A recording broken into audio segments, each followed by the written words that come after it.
নজর রাখবো এই মুহূর্তে বাংলার খবরে। ক্রমশ উত্তপ্ত হচ্ছে ধুলিয়ান এবং মুর্শিদাবাদের সেই ধুলিয়ানে রীতিমতো আজ দেখা গেছে হিন্দুরা সেখান থেকে পালিয়ে আসছেন এবং সেই সঙ্গে পালিয়ে আসছে হিন্দুরা ধুলিয়ান ফেরিঘাট নৌকা করে কালিয়াচক ৩ নম্বর ব্লক তথা বৈষ্ণবনগর থানার অন্তর্গত পার্লালপুর হাই স্কুলে তারা আশ্রয় নিয়েছে। প্রায় ৫ শতাধিক মানুষ সেখানে আশ্রয় নিয়েছে এমনটাই কিন্তু জানা গেছে এবং তাদের মধ্যে বৃদ্ধ মহিলা সহ অনেকেই রয়েছেন বলে খবর। যদিও এই বিষয়কে কেন্দ্র করে সংশ্লিষ্টের কি বক্তব্য রয়েছে শুনুন।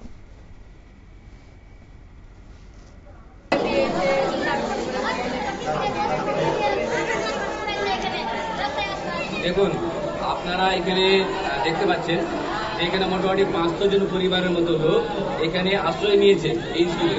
তারা কি হয়েছে, ধুলিয়ান টাউন থেকে তারা এই মুসলিমদের অত্যাচারিত হয়ে তারা কিন্তু এখানে আশ্রয় নিয়েছে।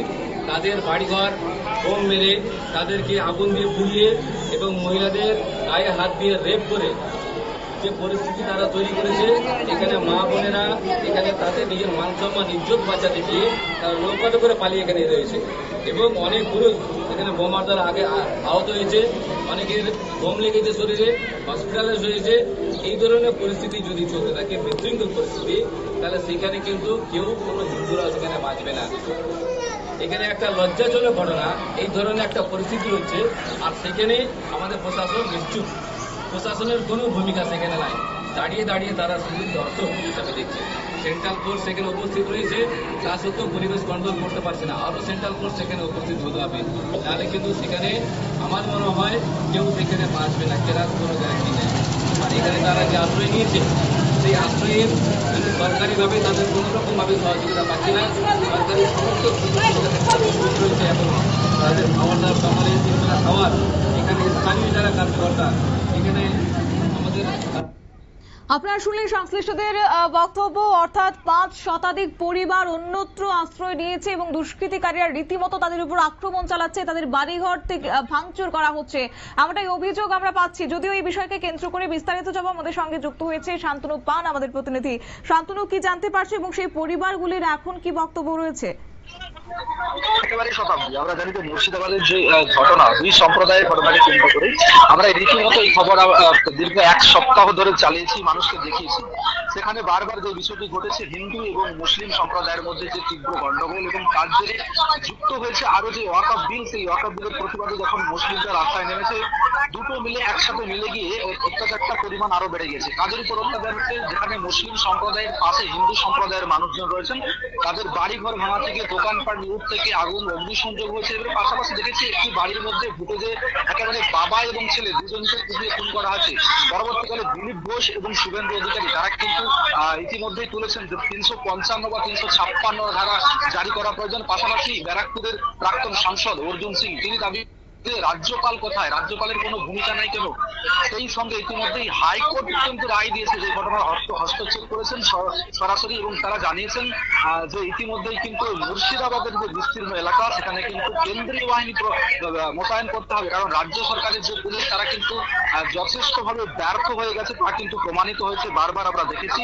এবং আজকে একটা নতুন চিত্র দেখলাম যে মুর্শিদাবাদের যে ধুলিয়ান, সেই জায়গা থেকে হিন্দু যারা ছিল তারা কিন্তু একেবারে প্রাণের ভয় নিয়ে ছেলে গৌর থেকে করে সমস্ত সম্প্রদায় এবং হিন্দু যারা ছিল তারা কিন্তু কোনোভাবে থাকতে পারছেন না, সেখান থেকে বেরিয়ে আসছেন। কোথায় না, একেবারে নদী পথ দিয়ে নৌকা দিয়ে বেরিয়ে গিয়ে পার্শ্ববর্তী যে জেলা মালদা জেলা, সেই মালদা জেলার কিন্তু বৈষ্ণবনগর থানার যে পার্লাল হাই স্কুল রয়েছেন, সেখানে আশ্রয় নিয়েছেন প্রায় ৫ শতাধিকেরও বেশি হিন্দু। এবার বিষয়টা হচ্ছে যে কেন তাদেরকে পালাতে হচ্ছে, প্রশাসন এখনো কেন সেইখানে গিয়ে হস্তক্ষেপ করতে পারছেন না, মুখ্যমন্ত্রী এখনো কেন বক্তব্য দেয়নি বিষয়ে কিছু। এবং যে হিন্দুরা পালিয়ে এসেছে, আশ্রয় নিয়েছে মালদাতে, এবং তাদেরকে সেখানকার যারা বাসিন্দা রয়েছেন তারা নিজেদের উদ্যোগ নিয়েছেন, তাদেরকে ন্যূনতম মানুষের বেঁচে থাকার জন্য জল, শুকনো খাবার, চিড়া মুড়ি থেকে শুরু করে বিস্কুট এগুলো প্রোভাইড করা হচ্ছে। অথচ পুলিশ প্রশাসন এবং পশ্চিমবঙ্গ সরকারের কোনো প্রতিনিধি সেখানে গিয়ে কিন্তু পৌঁছায়নি। ফলে প্রশ্ন হচ্ছে যে পশ্চিমবঙ্গ সরকারের কি তাহলে আদৌ সদিচ্ছা রয়েছে যে মুর্শিদাবাদের এই যে ঘটনা, এই ঘটনাকে যাতে আরো বিস্তার লাভ না করে একেবারে এই ছোট আকারেই থামিয়ে দেওয়া যায়। কিন্তু সে জায়গায় দেখলাম যে পুলিশ প্রশাসন বা মুখ্যমন্ত্রী বা রাজ্যের কোনো মন্ত্রী সেখানে গিয়ে কিন্তু কোনো ধরনের কোনো হস্তক্ষেপ করেননি। পাশাপাশি এই যে মানুষগুলো বিতাড়িত হয়ে চলে আসছেন তাদেরকেও গিয়ে সহযোগিতা করছেন না। অতএব বোঝা যাচ্ছে যে পশ্চিমবঙ্গের কিন্তু দিনের পর দিন যত যাচ্ছে মুর্শিদাবাদের এই যে ঘটনা তা কিন্তু চরম আকার ধারণ করছে। বিরোধী রাজনৈতিক দল তারা কিন্তু বারবার প্রতিবাদ করলেও সরকারের পক্ষ থেকে কোনো সদিচ্ছা আমরা দেখতে পাইনি। অর্থাৎ প্রশাসনের পক্ষ থেকে কোনো ত্রাণ সামগ্রী কিংবা প্রশাসনের কোনো আধিকারিককে সেই আশ্রয়স্থলে দেখা যায়নি। এখনো পর্যন্ত পুলিশ এবং প্রশাসন বা সরকারের কোনো আধিকারিককে আমরা সেই পর্যায়ে দেখতে পাইনি। কারণ সাধারণ মানুষ উদ্যোগ নিয়েছে এবং সাধারণ মানুষ উদ্যোগ নিয়ে সাধারণ মানুষের প্রাণ বাঁচানোর জন্য যতটুকু ন্যূনতম খাবার পৌঁছে দেওয়া যায় তারা কিন্তু চেষ্টা করছেন। শুধু প্রশাসন নয়, প্রাথমিকভাবে যে পুলিশের যাওয়ার কথা, কারণ আমরা জানি যে পুলিশের যে ইন্টেলিজেন্স বিভাগ রয়েছে সেই ইন্টেলিজেন্স বিভাগের কাছে যখন খবর যায় তারা কিন্তু সেখানে গিয়ে তাদেরকে জানতে হয় যে তারা কোথা থেকে এসেছে, কেন এসেছে বা কি সমস্যা হচ্ছে, সেই সমস্যাটাকেও কিন্তু জানা হয়নি। সেই জায়গা থেকে যে 500 পরিবার এখন ঘরছাড়া হয়েছে তাদেরকে বাড়ি ফেরানোতে কি কোনো উদ্যোগ গ্রহণ করবে না প্রশাসন? বাড়ি ফেরানো কিন্তু একটা দূরের অস্ত্র, কিন্তু তারা যে চলে এসেছে কেন আসলো এবং আসার পর তারা কি অবস্থায় রয়েছে, তারা খেতে পাচ্ছে কিনা, তাদের মেডিসিন প্রয়োজন রয়েছে কিনা। কারণ আমরা জানি এই 500 জনের মধ্যে কিন্তু বেশ কিছু জন বয়স্ক মানুষ রয়েছেন এবং বাচ্চা ছেলে রয়েছেন যাদের কিন্তু বয়স্ক মানুষদের বিভিন্ন সময় বিভিন্ন ওষুধের প্রয়োজন হয়।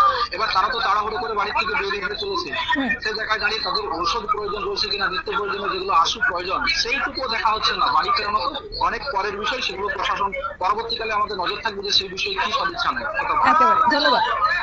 আপনারা শুনলেন আমাদের প্রতিনিধির বক্তব্য। অবশ্য 500 পরিবার এখন ঘরছাড়া, এখন শুধুমাত্র তারা চোখের জল ফেলছে, কিভাবে তারা বাড়ি ফিরবেন এই আশঙ্কায় দিন গুজরান করছে। প্রত্যেকটা মুহূর্ত তাদের আতঙ্কে থাকতে হচ্ছে। ওয়াক অফ আইন নিয়ে যে একটা পরিস্থিতির সৃষ্টি হয়েছে মালদার ধুলিয়ানেতে। নিয়ে নিচ্ছি ছোট্ট একটি বিজ্ঞাপন বিরতির সঙ্গে থাকুন।